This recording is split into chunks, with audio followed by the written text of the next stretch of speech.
কি আর পেলাম স্বাধীন করে, নেই স্বাধীনের স্বাদ, সব জায়গাতেই রাখা আছে গরিব মারার ফাঁদ। ধনীরা সব ধনী হবে, গরিব হবে শেষ, স্বাধীন করে পেলাম বুঝি এমন একটি দেশ।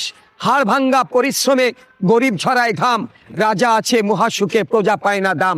ভাবতে গেলে অবাক লাগে, হায়রে স্বাধীনতা, এমন স্বাধীন পেয়েছি আমরা, কেউ শোনে না কথা। দুর্নীতি আজ এত চাঙ্গা, পঙ্গু করেছে দেশ, দেশের টাকা বিদেশ নিয়ে দেশ করেছে শেষ। দেখছে কিন্তু সব লোকে, বলছে না কেউ কথা, আমরা কি তাই চেয়েছিলাম এমন স্বাধীনতা? প্রিয় বন্ধুরা, অত্যন্ত দুঃখ ভরা হৃদয় নিয়ে বলতে হয় কথা।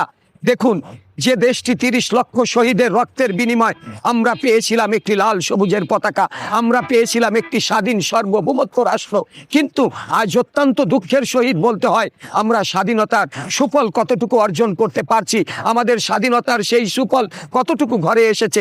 চারিদিকে খুন, ধর্ষণ, রাহাজানি, গোটা দেশ যেন তছনছ হয়ে যাচ্ছে। কেন বন্ধুরা? আসুন না, এ দেশ তো আপনার, এ দেশ আমার, এ দেশ আমাদের সকলের। আসুন না, এ দেশের জন্য নিজেকে বিলিয়ে দিই। আমি কয়দিনের জন্য? আমি তো এক মৃত্যু পথযাত্রী। উপরের থেকে যখন আমার ওয়ারেন্ট এসে যাবে, তখন তো এই পৃথিবী আমাকে ছেড়ে চলে যেতে হবে। কিন্তু আসুন না, নিজের জন্য না করে দেশের কথা ভাবি, আগামী প্রজন্মের কথা ভাবি, তাহলেই আমাদের দেশটা সুন্দর হবে।